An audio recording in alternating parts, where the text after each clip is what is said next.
Hello, everyone, and welcome to Father and Daughter series. In this episode, we are going to talk about the differences and the similarity between Army, active duty Army, Army Reserve, and National Guard. Very often people have a confusion about what is it like to be in active duty or either in Army Reserve and National Guard. So we're going to discuss this topic so we can inform people who are trying to join and try to understand what are the different, branches of the Army that they can join and serve. First of all, I would like to say Happy New Year. Is month number 2 already in 2023. So I hope you have your goal set for this year and that you will do everything possible to go after them. So without further ado, I am Captain Komi Afetse. I'm a civil affairs officer currently serving in Vicenza, Italy. And on the other side of the screen, as my own daughter, Specialist Afetse, Sarah, stationed in Alaska. Sarah, go ahead and introduce again yourself to our viewers and few words. Hi, everybody. I am Specialist Afetse. I am a 92 Alpha Logistic. And so without wasting any time, we are going to right into it. So, Captain Afetse, the first question is, can you describe your job just a little bit so people can have an idea? So my current assignment here, without saying much detail, I am exercise planner at the CTAF level. CTAF is a 2-star level command. So we all work for 2-star general.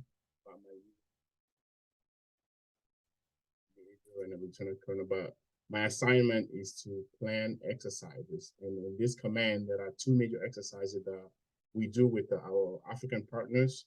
So the biggest exercise is African Lion. So something that many U.S. troops come down every year, and then we go to either Morocco, Tunisia, Senegal, Ghana, and train with our partner. And then the second biggest exercise is Justify a Core, which we do with our partner, Kenyan partners, Uganda partners, and other African countries. So we do this exercise every year. And my main job is to go to all the planning events. That's why I travel so much. I go to different planning events. So I represent my office, which is civil military operations. So when I go to these exercises, my job is to make sure that we are represented as a section, that we have a plan about how we're going to train, our task, how we're going to go after, what is important to our big boss. So I go to different places, and the calendar usually is like 9 months. So I go to different planning events all throughout the, either Europe and Africa, and then usually the exercise happen in the summertime. I would say for African Lion, it's going to be June, July this year, and Justify a Core is happening right now in Kenya. So I do a lot of meetings and getting people together, or coordination and talking to different people and see how we can have a civilian aspect look at in every battlefield or every major operation. So my job is to go there and represent the civil military operation, and then work all the detail later on for the unit who's going to execute. So yeah, I do a lot of event, like I already said. So basically, that's in nutshell my job. Well, sounds nice to have the chance to go to different places. That's good. So as you mentioned before, people have active duty, reserve, national guard all mixed up. So can you currently, what are you? And can you tell the difference between those? Okay, so the basic difference is, if somebody say I'm on active duty, that means 24/7 they are Army. They go to Army, they wake up Monday through Sunday, they're Army. Monday to Friday, they go to their job, just like you right now. You're on active duty. Yes. So Yeah, Monday, you go to work, Tuesday, Wednesday, all the way to Friday, and then Saturday, Sunday, sometimes you can even be on duty or watch call or whatever, but you Army 24/7. And doing that, the Army pay you full salary, meaning the specialist rank, they pay you based on that. So that's full time. So active duty in a nutshell. Now, somebody say, I'm a reservist. Reservist means you are also a trained soldier. Usually reservist and active duty Army goes to the same training. Yeah, we did. Yes, active duty goes to the same training as a reservist and National Guard, actually. So after your training, reservists will go back home. National Guard also will go back home. So National Guard and reservists are similar. However, National Guard belong to the state. So the governor is the commander-in-chief #1 before the president. The president is everybody's commander-in-chief. But for National Guard, the governor can call National Guard for disaster, emergency in the state, like when you have a hurricane, when you have a tornado, they usually call National Guard. So if you are Maryland National Guard, you belong to the state. If there is an emergency in the state, they call you. If you are Colorado National Guard, they call you. If you are, on the other side, reservist is, your commander-in-chief's directive is the president also. Is the way reserve and National Guard are similar is it is a part-time Army. So you have 2 days a month to do your training, 1 weekend a month to do your training. And then one summer, you do 2 weeks or 3 weeks, depending on your unit. You go somewhere, you do your annual training. To have a National Guard or reserve career, you need to have a good civilian career. So in this case, some people could be school teachers and they serve in National Guard. They could be police officer, they serve in the reserve. It could be anything. So in my case, I work for Department of Defense as IT or database system engineer. So at the Pentagon, but I'm a reservist and I can come on orders to do active duty orders time to time. So for instance, my current assignment, I was assigned to come to Italy based on orders for 2 years to come do this job. So I personally say the reserve is the best kept secret in the Army because you have the luxury to come on orders if your job, your MOS or your branch is needed to go do 6 months, 9 months, 1 year, depend, and then you go back to your civilian life. So right now, once I'm done here, unless there is another opportunity to do another set of orders, I can just go back to my civilian job at the Pentagon as a database, system engineer. So that's the difference. It's a part-time versus full-time. Part-time, you still have to have your civilian career, but you have to keep up all your Army training, all your Army stuff. And the other side, active duty, you are paid full salary, but you work there Monday to Friday, and you always Army.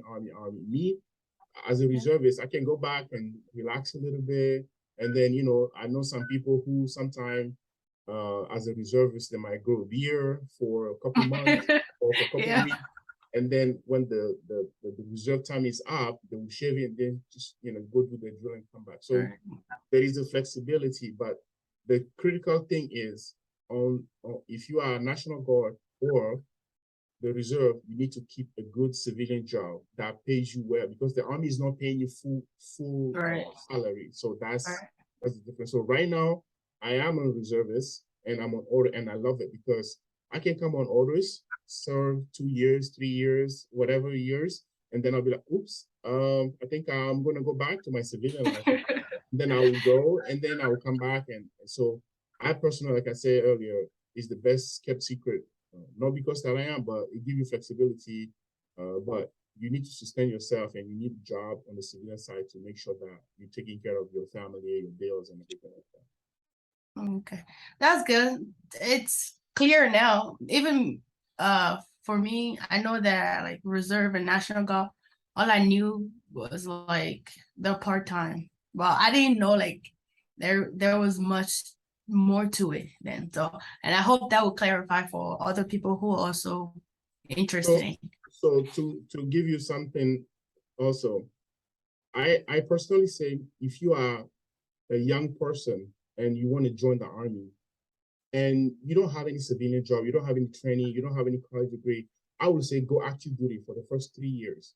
So at least you get used to the Army life, and then it gives you time to prepare. Like you can take classes while you're on active duty, so you can prepare yourself to come back as a reservist. Reservists have a many opportunity on national guard. They have different opportunities, but if you don't have a full-time job to pay your bills, sometimes being a reservist is challenging, because I've seen reservists struggle because they don't have any other way of earning money, you know. So if you are a young person, or you are someone, you know, you want to earn full salary, I would say definitely go active duty, because when you go, the Army pay you full, you know, full everything, full payment, and then you can live your life, and then plan now to come back gradually and become a reservist and go off and on. It makes sense. It makes sense. So going to the second question. So how did you imagine military life before you joined? Did you have like, did your perspective change after joining? Because we know you might have heard some information, some might be true, some might not be true, but how did that play out? So I think I mentioned in our first episode that I joined the Army so I can get citizenship, and then Yeah, you did. They go to college. Those were my two motivation factors. So to be honest, before joining the Army, I have no idea what the Army life is. I have no idea, but I just remember back in 2010 when I joined, people would say, "Oh, you're gonna go to war," and I'm like, I didn't care, because that was the biggest thing people were talking. Because then there was still, you know, war going on in Iraq, Afghanistan, and everybody's saying it. But me, I just wanted my citizenship, so I didn't think about it too much. So people were saying those stuff like, "You're gonna go to war, you're gonna do this." There was nothing for me to expect. I have no expectation, because I was so focused on, okay, get my citizenship, and you know, and there is jokes, you know, there are some Army jokes around. People say, "Well, all I wanted to do is to go to college." But look at me now, you know, they say join the Army, you go to school. Now you're stuck somewhere in a cold place, or, you know, places. So people joke about that. So I never take time to think about what the Army was, or what would the Army be. But now, growing up in Togo, I know what the Army is, and you know, I know the perception we have of the Army. But here is totally different. It is a career. It is a profession where you can, you know, actually do stuff with your life. Like you can move on, you can move up, you can do different things. So I would say I'm pleasantly surprised about all the opportunity that is in the Army, because I just didn't know that some stuff like that existed. Now, let's be honest, there are risks being in the Army. There are people who get injured at training, people who, you know, can go overseas and not come home. Those are serious things to consider when you're thinking about it. But to be honest, I personally didn't think to all that. I just wanted to get citizenship and go to school and I mean, for me, it's different because I have you. So I've kind of, it's not like I went in without knowing nothing. So you give me information, so, you know, and I watched few YouTube videos too. So I kind of have a little bit idea, at least what I'm getting myself to. Well, maybe 1%, but at the same time. So obviously my experience from yours is different, but still good. And let me tell you the truth to that. Like, my goal was to just get you out of the house. I just want you to leave. Like, come on, go do something. Just go. Just leave my basement. Just go. Get out of my basement. So that's comfortable. It was comfortable. Yeah, man. I know you were comfortable. I said, is this girl going to ever leave my house if I don't do something about it? So that's what I keep motivating you. I say, you know what, just go. Like, go try the Army. You love it. And I couldn't even living down there. I couldn't even tell whether it's like day or night. I know, because every time I come, the light is off, you sleeping, and it's dark there. I was like, Jesus, like, this girl's gonna get out. So I was a little bit anxious, and I think on a serious note is one of the challenges of every parent is to see their child do something with their lives, something constructive or something positive, right? So it's the biggest fear that any parent, I'm not sure, I'm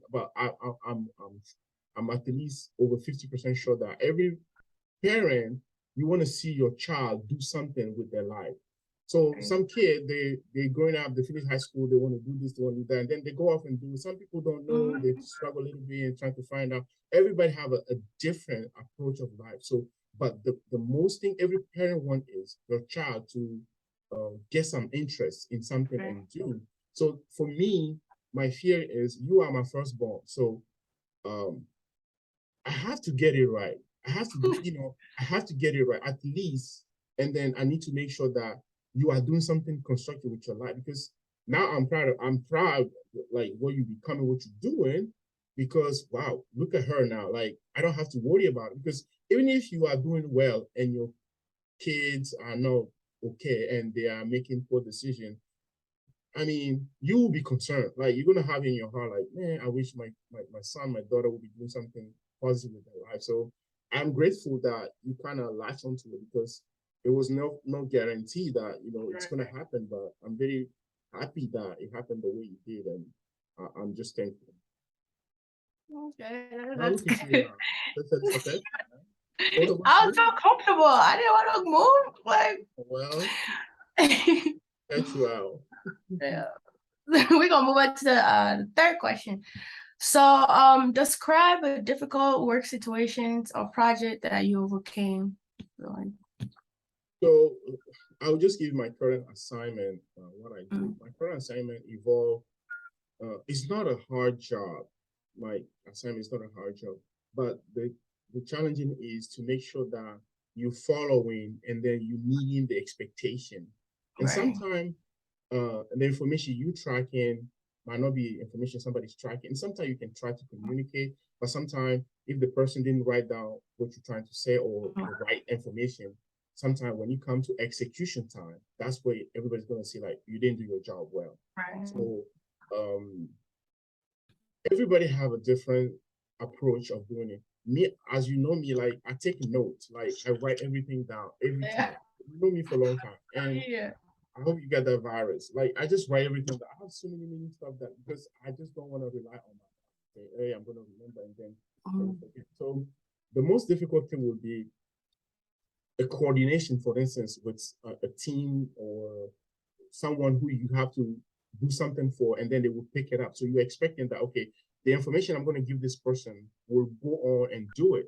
And if it doesn't happen that way, that's your failure, or however you want to put the blame. But I don't want to go to detail. However, like, yeah, I have a situation where I was trying to convey somebody to some information to some person to do certain thing. But at the end, I find out that the person was doing something completely different, which is like a reflection on me, because I feel like I didn't communicate well. And meanwhile, at the same time, did the person actually pay attention to what I was trying to say? That he didn't put it down. So it's like, okay, are we going to play a blame game? But my job failure is if the people who I'm supposed to coordinate with can now get the right information to do what is asked for. Thankfully, I have teammates who are amazing. Like they, even if it's late, they will find a way to make sure, the project is back on track and they can do it. And then my boss is very comprehensive person. He will try to help you to solve the problem, so you don't feel like, oh yeah, I just completely failed. So the difficult is to communicate the right information to the right people so they can do the job at the time being. Because I'll go to all this planning event for like 6 months, right? And then the team have 2 months or 3 months to execute. So if I give them the wrong information, then that means the execution is gonna fail. So that makes me a little bit anxious that, okay, I need to make sure that they have this. So sometimes, so that's the difficult part of it, like make sure that the right information, because if you go to all this meeting, there is something in it for you. You have to write this thing down. You have to make sure, because it's a big meeting, everybody come and everybody talk, that you have to go back and see which one is your piece, because it's like a big piece of you take, and then you go to your team and then, okay, this is what they're expecting from us. And then this is what you're going to do. And if you don't do it, when it comes show time, it's going to become obvious. They're going to be looking at your job. So that's my difficult challenge, but so far so good. Yeah. So from what I've seen so far is that like you being a leader, being a leadership position, sometimes like you want your team to do certain tasks, but sometimes they do completely the opposite of what you ask them to do. So, and I've seen like instead of the leadership communicating with the teams, like, hey, this is how we're gonna fix it, do this, but the leadership or the leader actually like end up doing the task because his team was unable to do the job the way he wants it. So I think communication is a big key of like making things better and make sure that we progress as a team. So Yes. yeah. And you know, I mean, you said it, communication. Like if you are supplier, you have to make sure certain things go certain time, certain way. Yeah. You can't fail that. And if you Yeah. fail to pass that information, guess what? People somewhere gonna feel that because you didn't do your job. So it's a big chain that we all working on as a part of. So we need to always make sure that we carry the information to the next person and make sure they. And sometimes it's not the easiest thing, but Oh yeah. Yeah.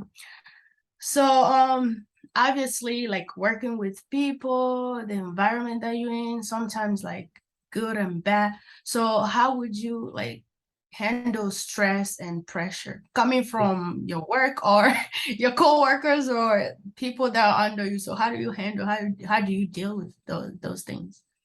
So I handle pressure, I think okay. I am not a explosive person. Like it's kind of rare to see me explode. Like, oh yeah, like really, really pissed off. I'm like I can absorb a lot. And I think it goes to everybody's personal character too. Like the temperament. Some people are very hard-headed. Like as soon as that thing is there, me, I'm like, okay, we're gonna find a solution. I'm always like that. I don't know, but even way before I joined the army, I have this extensive way of just absorbing whatever is happening. And I mean, and you see me close. You know me from personal life. Like I can take in a lot before it get to that boiling point. So the way I handle pressure is I try to find a solution immediately. Like if the thing is not right, because I don't like to just dwell in the, like something happening and there's no solution. I don't like dwell in it because I know, well, nothing is gonna get solved if you just keep talking about what went wrong. So diffuse the pressure, I immediately go to the like, how can we fix this? Like, and then I'm gonna complain later or I'll say stuff later, but I want to see how can we fix it? Like, it is my motivation immediately. So once I find a doable solution, if it's not a proper solution, for me already that's a way to relieve pressure because well, at least something is in the work. Like something is in the work. It's better than nothing. So I always go to that. So that's the way I handle my pressure. Like as soon as the situation is there, I want to find what is the alternative. Like what is the alternative? What can we do? What can we do? And then that internal question drives me to be okay. Maybe we can do this. Maybe we can do that. And then maybe 2 out of 3, you will find some kind of beginning of solution. So it kind of relieve pressure because it's like if a pressure builds up and in the bottle that is closed, it's going to blow up. But if you can just twist the bottle a little bit so the water can be sipping around, then, well, the pressure will come down at least for now. And then you figure out the rest. So I try to apply that personally at any time. Like the situation is there, I immediately go to what can I do? What can we do? What can we do? And then I'll be bouncing around trying to figure out. And so that's the way I deal with pressure. And then after, well, some people say you go for a run. I don't usually do that all the time. I mean, I don't want to sound cliche, like, and sometimes I just have to go talk about something else, like just move on. I just gonna move on for that, and I do that very effectively. So I can just once I'm done with the situation there, I can unplug and then go talk about something else. I usually don't take what happened at work, take it home and talk about it at home. So it's like, well, I unplug from it and then I go about my business until tomorrow we go back. So that's the way I try to manage it because I just know if something happened at work, you bring it home, you talk about it, but it's like you are in that cycle and then you just keep working yourself up. And sometimes it's not worth it. So you just have to find a technique. So like I said, I don't go for a run. I don't go for yoga. I don't do meditation. It's just like, well, it's happening. What can I do? If I can find a little bit solution, I always say, okay, well, tomorrow's gonna be better anyway. All right, we'll try something. And then that's it. That's it. That's the way I deal with it. I guess we relate again to everybody temperament, personality, your expertise, your experiences, what you see in life.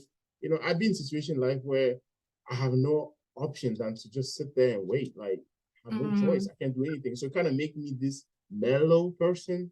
Because sometimes I just sit there because that's what I have to do. I have no other choice. So anyway, that's how I deal with pressure, and hopefully it's working so far. How about you? How do you handle pressure?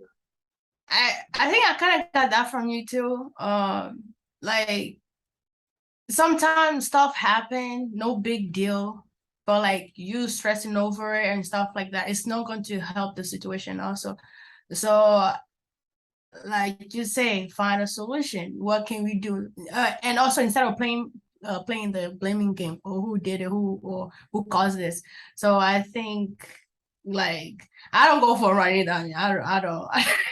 I just like I don't know, just like take a deep breath. It's going to be okay. You know, think about it, and you at the same time, I think like nothing. It's not going to last forever. Just like a temporary thing. You know, with time will go away. So I take all that into consideration, and I don't get angry like easily or to the point that, oh, I'm under pressure. And if needed, it's okay to ask for help also. So yeah, pretty much. Yeah. And Army kind of, I think it taught you to. I'm already patient, but Army going through everything, Army kind of made me more to be more patient. So at the same time, I think so far, like so far has been working. So it's like, yeah. There's this thing in the Army called hurry up and wait.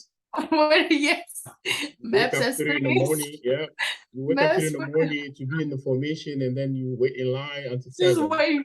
Yeah. Whether cold, raining, nah, just wait. You know, no questions asked. I think some people handle those things well, some people don't. But hey, like you say, it goes with their personality and stuff like that.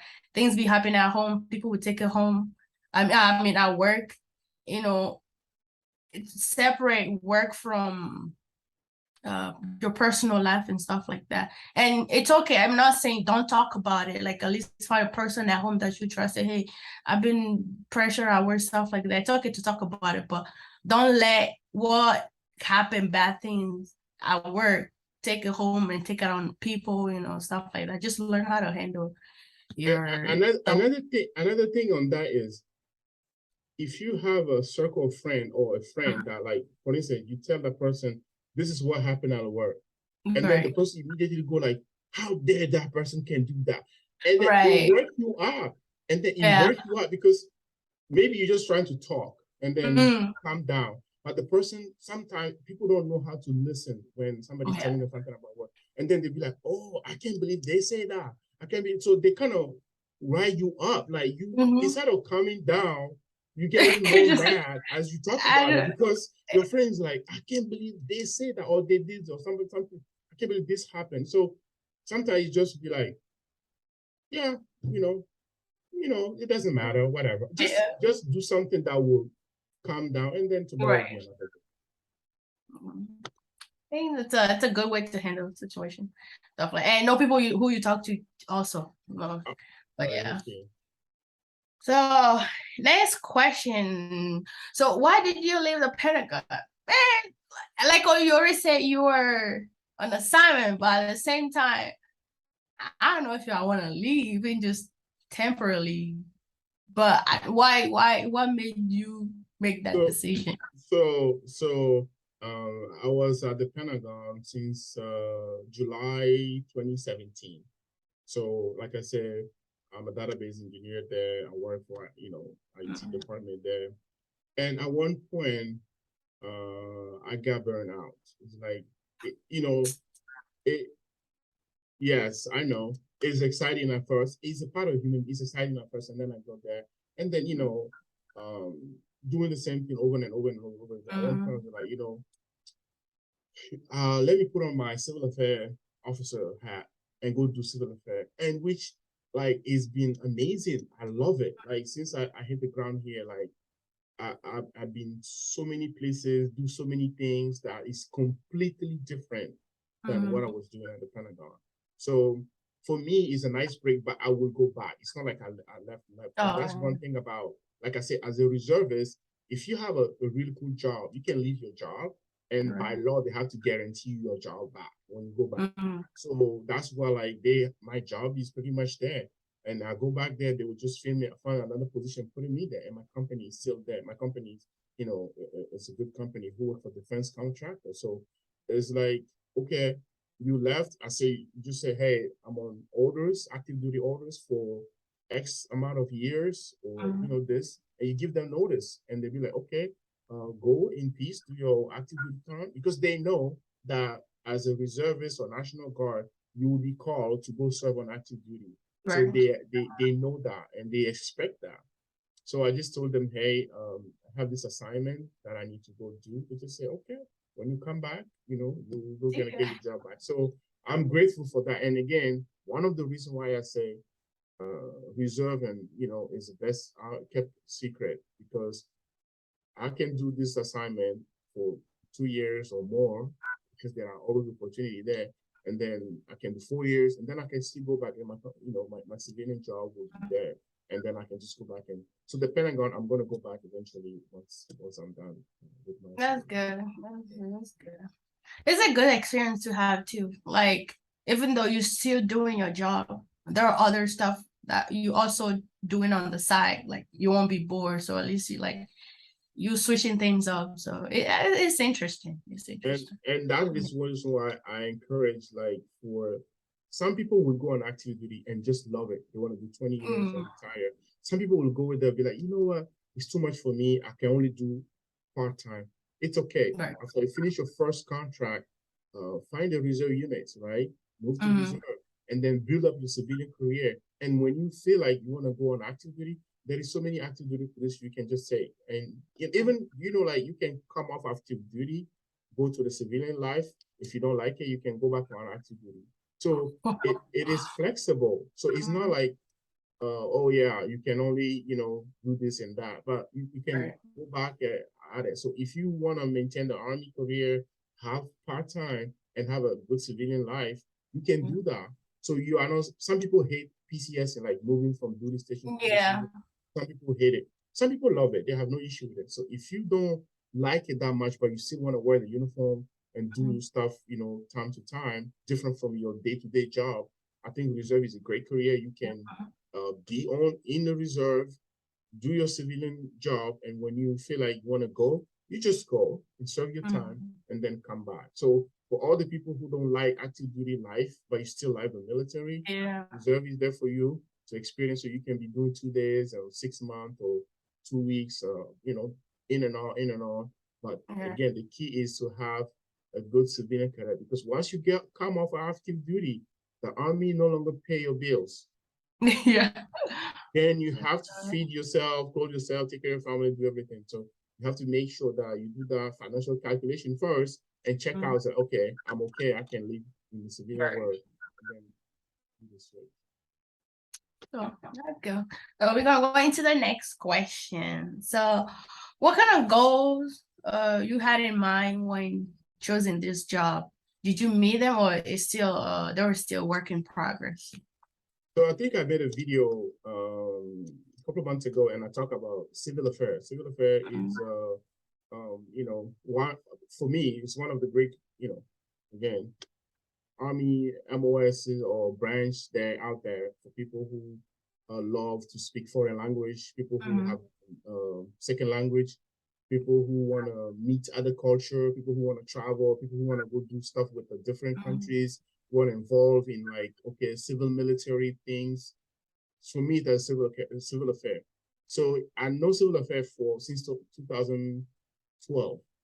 So yeah, so that's the reason why, like, I even when I became officer, I came back to civil affairs because I like it much, and this is why I'm doing it. It allowed me to go to places, meet people, especially here in, like we work in Africa, we work with many, many African partners, which is excellent. So, which I like, I can leverage my cultural background, I can leverage my French language, I can do many stuff, and it's not like a regular army, like, like you guys wake up every day. So when I find out about civil affairs and I read about it, I like it, and it meet and exceed all my expectations. So I get paid because I speak French.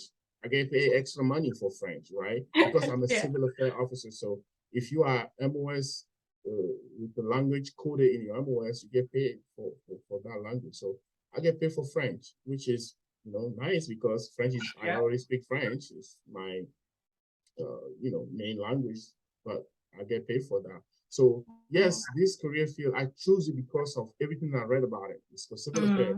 For officer, it's 38 Alpha. For enlisted, it's 38 Bravo. So if you're on active duty, civil affairs, you have to go through selection to get selected. If you're on the reserve side, it's just as simple as a reclass, you go to school and then become, civil affairs specialist or officer.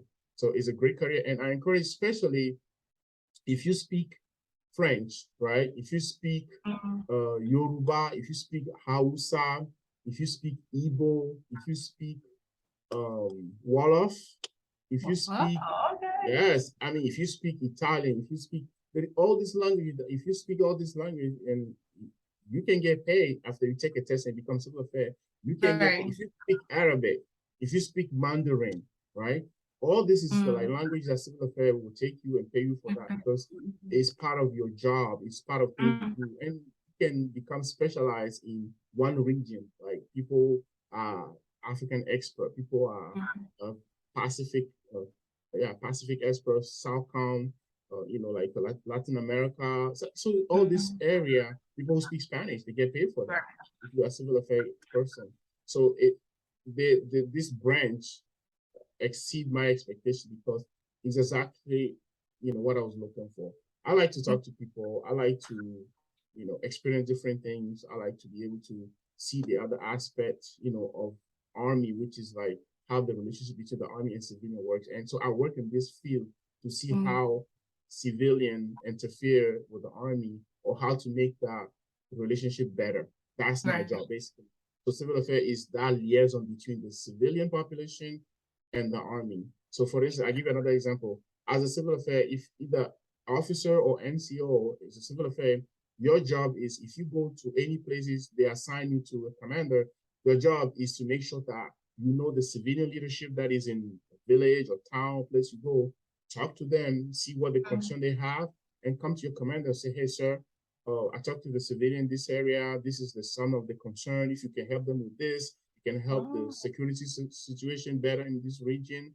This is what they do. Like, it's something that you constantly in touch with NGO, non-government organization, non-profit organization. Like, you always constantly that peaceful working in between everybody. So sometimes as a civil affairs, you go to mission, you don't even wear your uniform. You wear civilian because you go to a different meeting. You can meet with the defense attaché. You can meet with Minister of Defense people. Like, it's very, very rewarding, especially for people who love to travel abroad to do something different in the culture. So again, I'm not a recruiter for civil affairs, but hey, I can tell you. You sound like it's a good way to promote your MOS. It is a great MOS. And if you have language, you get paid. Or if you want to go to language school, they pay you to go to language school, to go learn a new language. I don't know any other job in the Army, maybe linguists who do that. Linguists and maybe Intel people, but civil affairs. If you are active duty, again, you have to go to selection and look at Fulbright. They are there. If you're gonna do reserve side, it's already there. Just look for one unit and then reclass and make it. Yeah, even just the other day, literally yesterday, or the day before that, one of the guys, I wasn't even part of the conversation. I was just waiting for something, and he was like, "Man, civil affairs is one of the best jobs out there." I was like, I didn't say anything. I just kind of laughed to myself. I was like, okay. It's right. And it's right. So yeah, I mean, for you, I don't know. I know you have some plan, but hey, if I can get you over the civil affairs later on, You will love it. Right. It's so much to do, either on enlisted side, officer side. It's so much to do, and I'm seeing it. And I encourage everybody who speak 2 languages or more than 2 languages, and to go try it out and see if they like it. That's good to know. So, next question is, have you ever been on a team where someone was not pulling their own weight? Like, how did you handle that? Simply just to tell them to do their job. I mean, yeah, that's what. Okay, that's not much to say. You just say, "Hey, come on, man, good job." Like, just make your life easy on everybody here. Just do something. Make a phone call. Talk to somebody. Simple. I mean, it didn't happen. Just tell them do the job. But sometimes people don't do the job because they're having some personal issue. So even if you have to find out too, either it's your buddy or your leadership. Some people just don't stop working for no reason, or people just don't fail.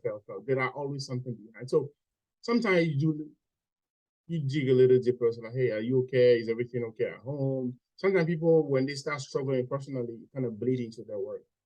Because I'm sure that everybody who joined the army has something, like, you joined the army to do something. So if something is failing, is on you, is that you are a battle buddy to the person, or you are in the leadership, to just find out, okay, what's going on?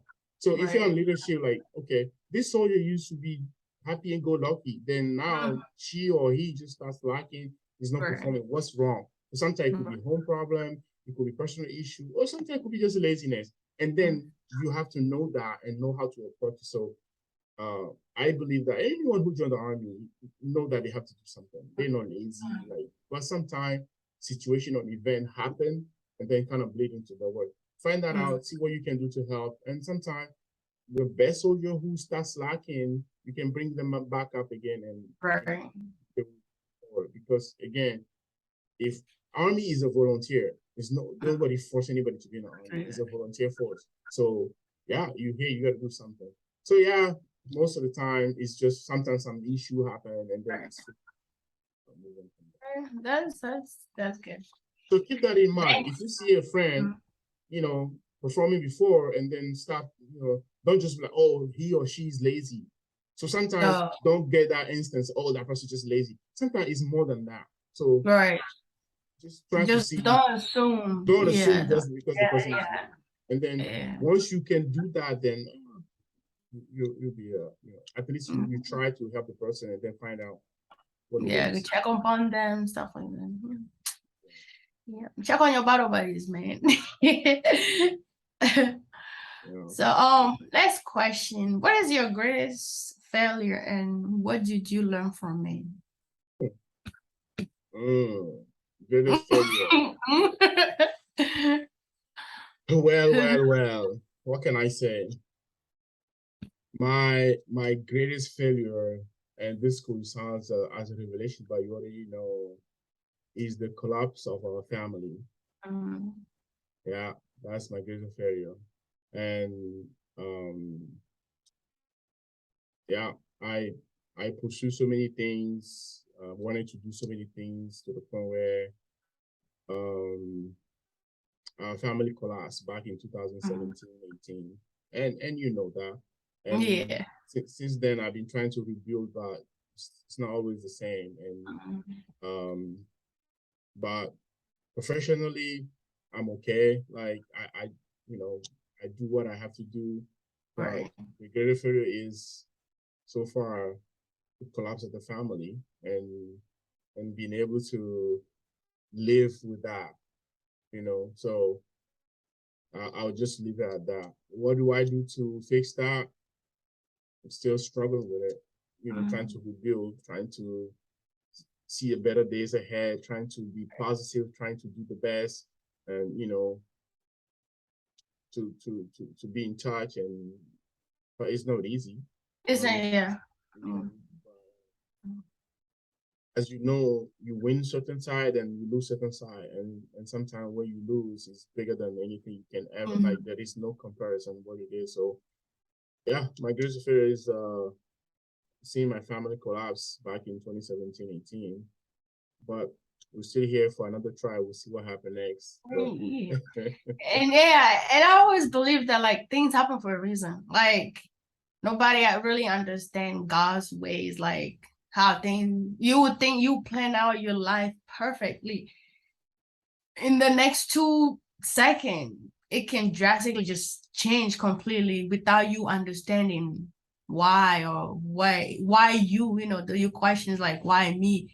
And at the time you might not understand it, but later on, maybe years later, then I'm like, oh, so this is why it happened. And So, you are correct, because mm, so far I still don't understand why. mm, And I know that I have my part of responsibility in it. right, But at the same time, I'm like, still why? And I mm, know it affected you also greatly.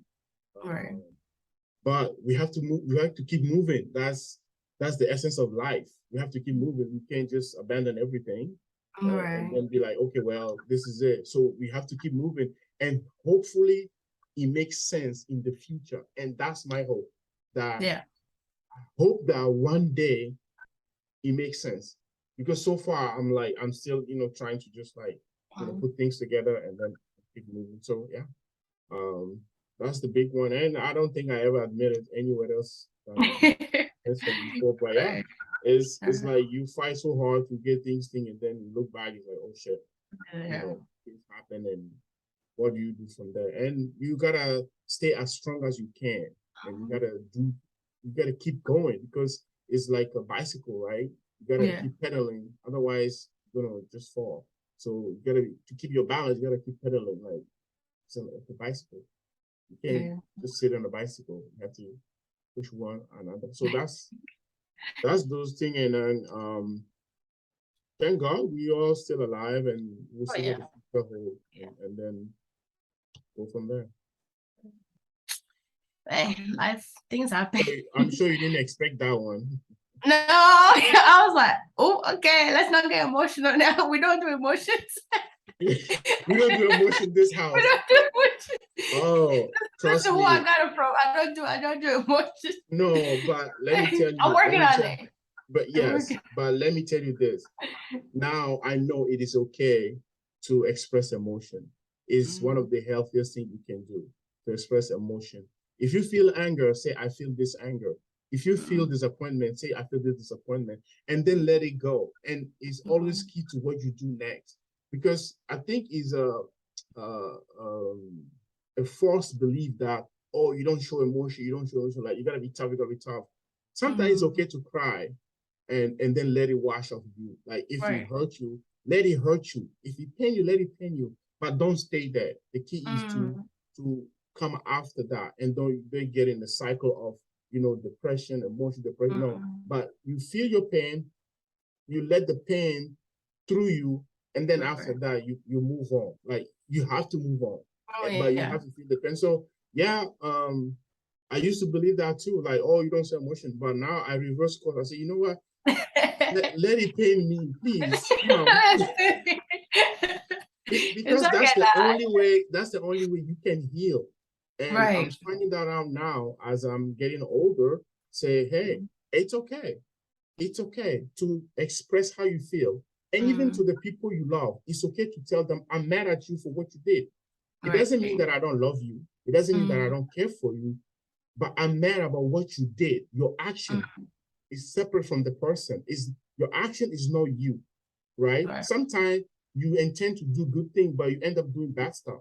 And if you are a Christian, you can read through the Bible. Now that I always say, like, I want to do this, but my will, like, there are stuff like that. And sometimes even I think somewhere they say, God say, I love you, but I hate your sins, right? So God can separate that. Like, I love you. We're going to the church now. He's going to Bible mode. But it is the truth that a person that you love or you care for will do something that you disagree with, that you disapprove of. But you have to find a way to express that and separate that from the person, and then move on. Because relationships, either family, personal, all that are messy, they are not always clean cut, straightforward, good. No, it's always mixed with that. But the biggest thing is to be able to put all that together and remain together as a family, as a unit, and as all that, regardless of how emotion comes and things that you feel. So it's okay to feel. To say to somebody, I disagree with you. Like, you are my best friend, but I don't like what you are doing. That doesn't not mean that I'm not going to talk to you. I will be mad at you for 2 hours, but we're going to go back and talk. But we're going to put that behind. Yes, but you have to make sure that you communicate. Otherwise, it would be like, if you are like you and I, one thing happened, you mark it down. Second thing, you mark it down. Third thing, you be like, 3 strike you out. Like, but you can't keep it outing everybody in your life. You can't keep you know what I'm saying? At one point, you're going to become alone, like, because there's not going to be nobody around you to out. So you still have to be able to express that, but inside a love bubble. Like, you know what? This is the bubble, and nothing will burst this bubble. Nothing will burst this bubble. Like, whatever happens is going to be in this bubble, and we're still going to talk. Even though I disagree with you, we can still talk. And that's what convinced me now that it's okay to say, Sarah, you know what you did, I'm not pleased with it. But it doesn't mean that I love you less. No, it doesn't change that. That love lane is going to be there forever and ever. But you do something that I disagree with. And if you say that, the person should have the maturity to say that, okay, I'm sorry. Or sometimes they might argue a couple of points, be like, okay, got it. Okay, I'm sorry. Let's move on past that. I didn't mean to do this. I didn't mean to do that, but I moved on to that. So as you coming up, going again, I'm telling you, if you learn from me, again, it's okay to feel emotion, to express them, but don't stay there. Move past on it. Get on the next thing. And then, can make it better. You do.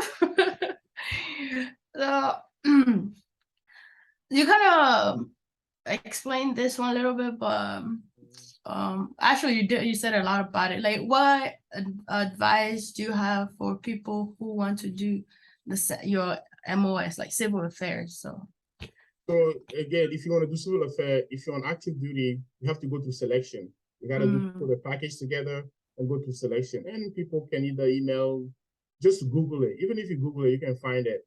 Some active duty recruiter for civil affairs. Talk to the recruiter and say, what do I need, right? There is package put together, and then you go to selection. If you make it selection, then you go to civil affairs qualification course, and then you go to language school and you become civil affairs. So that's how we work in active duty. On the reserve side, all you need to do is to find a reserve unit, civil affairs reserve unit. Go contact them or go there. See if there is always personnel on reserve site. There is full-time personnel. Or find out where they have drills. Just go there and be like, hey, I want to be civil affairs. What do I do? Usually they will just transfer you to the unit and send you to school, and then send you to language. So depending where you are, there are reserve units all over throughout U.S. So just find one, and then, so it is a great advice for people who like to talk, people who like to interact with the foreign culture, people who like to, go different places, do cool stuff, interact with the civilian, like just be like, I don't want to abuse this term, but like army diplomat, like, you are not a diplomat, but you get a sense of like being in between the military and the civilian and see what you can do to help a community. So if you care about those things, there is a program, this program in the Army help you, go over those skills where you can, even like during civil affairs courses, you learn technique about negotiation, like how to negotiate, how to do, like there are so many things they teach you in this field that I think is beneficial. So if you want a reserve side, it's easy, just go find a reserve unit. Active duty, you have to go to selection package. Why they gotta be extra with active duties, man? Well, they're special there, so yeah. So last question, and I will also always ask this question. What do you have to say for people who are interested in joining the army or military? No, more army, I would say, because you're in it. So like, what do you want to say to them and stuff like that? So the army might not be for everybody, and I know that, because sometimes people have health issues, sometimes people have different stuff that they can't join. But if you are a young person, right, and you don't know what you want to do with your life, you live in the United States of America, you have just a green card or even citizen, and you don't know what to do, right? At least join the Army for the first 3 years. They will teach you discipline. They will, you will get to travel different places. You get to see different things. And then if you don't like it, come back home. And then right. after the first 3 years, you're going to earn GI Bill where you can go to school for free, where you can earn, you know, your VA loan certificate that you can use to buy a home. You can qualify for medical benefits. So there is stuff for it if you can, right? Also, if you know you want to travel the world, at the beginning, it's not so obvious because if you are PFC, especially, what do you know? You don't know anything. So you have to spend your time in unit where you learn stuff. But as you progress through your career, you become sergeant, staff sergeant, sergeant first class, master sergeant. You're going to have great opportunity to do different things. Same as an officer. If you start off as a second lieutenant, you're not gonna be, you're gonna do small responsibility. And then as a time goes by, once you make a captain, a major, and all that, you're gonna find staff job position that you can go to different places. So if you are watching this and you are interested in it, and just go talk to the recruiter. Just try it, right? Try it. Now, that goes without saying that, yes, the Army is a risky business, but what is not risky in this life? Like, you can wake up and then something will happen to you in your own bedroom. So I say, go out there, try your best. Army is a great way to live a life, a decent life. You don't have to beg. Uncle Sam pay you just enough for you to come back next day to work. Like, they're going to pay you a little bit, not much, so you can come back to work. But if you don't have a stability in your family, on your finances, at least join the Army. You're not going to get rich, but you can pay your bills. And if you manage your money well, you can put yourself in a good side. You can go to school. You can take the classes. It's not easy. What I'm saying is it's not easy. You can take classes while you still work, but you can make progress in your life. But if everything is in your life is okay, but still you want to feel the fiber of being patriot, you want to serve your country, come join the Army too. The Army will take you too. So it is a place for everybody. Either you high, low, whatever, the Army will give you something. Now, if you want to serve, but you cannot serve, may God bless you. Just pray for the people who are doing it. But if you can, please come and discover the Army. Try something new. Worst thing is you do 3 years and you don't like it and you're out. And you'd be like, you know what, bye, I'm gonna go do something else. And you always remember this time. But if it's for you, you can come in, stay in, do your 20 years or whatever year you decide, and go from there. Army opens up a lot of doors for you, right? It opened a lot of doors for you, and we cannot say them all here, but it opened a lot of doors. If you just come and try it and you like, you stay, I think you can make a living out of that, and hopefully it is something that you will enjoy also. So that's all I got to say. Yeah, I mean, sounds about right. You said everything. Give it a try. If it doesn't work out, oh well. Like you already say, it's not for everybody, but at least try and see how it goes. So this concludes today's question/conversation, father and daughter series, episode 2. Before we end it, sir, do you have anything to say? No, wait, I imagine, I was like, if we happen to be on the same base, right? And we're both in uniform, and I saw you, I was like, do you have to salute him? Yes. I know. It's that point, I'm no longer your father. I know. What is sir? Yeah, exactly. Then you have to salute me. What do you mean? You have to salute. Custom and courtesy, you have to do that. You can't just walk by me and be like, oh, hi, Dad. No, that's not what you hi, Dad. Well, who's your father? But I know. The right thing to do. But before we go, so you still enjoying your active duty time there in Alaska and you liking it? Yeah. I don't have a choice, okay? You either like it or you don't. But if I don't like it, my staying here is gonna be terrible, and I won't have good memories. So I made peace with Alaska. We had a talk. It's like, hey man, he said Alaska said I'm cold, but what? Boy, like there's nothing that can be changed. So I was like, okay, I just we had everybody has to compromise, I guess. But besides the cold, like I don't tell myself it's cold anymore, even though it's cold. I'm like, it's all mental. It's all mental. Don't think about it. So I still going on by my days. Yeah, it's cold outside. So I'm like, okay, so it's cold outside. Now what? Because it's cold, you're not going to do anything. Because that's what I used to do before. Like when it's cold, I would not go outside. Even the weekend, I just stay in my room and I realized that like it's a terrible. People pay money to come to Alaska and I'm here for free. I was like, but I would say I'm used to it now. I'm not used to the cold, but I still do what I need to do to be comfortable. So I was it's not bad. It's not bad. So I think that's the mindset, and you are going about it the right way because you're already there and the time is passing by. So while you are there, do something that will benefit you. So when you go to your next place, you'll be different. And who can imagine you coming from Togo and then go to this freezing temperature for years now? So it is a unique experience that you will never forget in your life. So those are the stuff that, the Army will put you place. You might come to Vicenza, Italy on your next assignment if you still stay with, in supply, because you are airborne, and then either airborne people you have, like you follow certain, exactly, it's a different unit.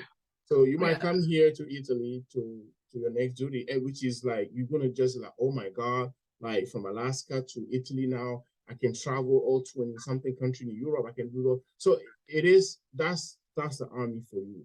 So someone said, if you don't like it, just wait 3 years. You'll be out of there anyway.